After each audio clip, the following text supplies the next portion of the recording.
Coverage continues right now. Bringing the election down to a child's level can be a very difficult thing to do. And joining us with some expert advice is Dr.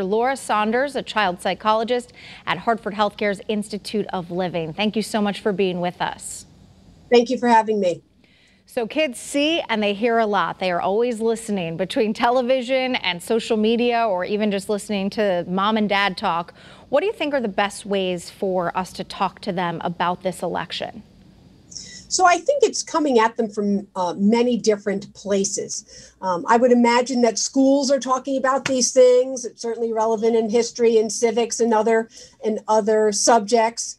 I do worry when there's a lot of divisive language, especially as we come into the holiday season. The more we use divisive language, the more difficult it is going to be for children, because then they constantly feel like they have to choose sides. So it's one thing to kind of gather information, but it's another thing to be using divisive language and really trying to split your kids in half.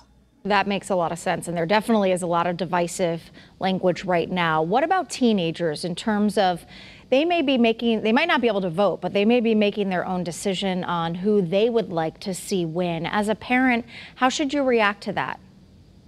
So I think, again, they take in a lot of information from their environment, from discussions in civics and history and social studies classes. They really respond a lot to peer pressure. So opinions that their friends have might be similar to opinions that they're holding. I think this is a really interesting time to see how they form their opinions.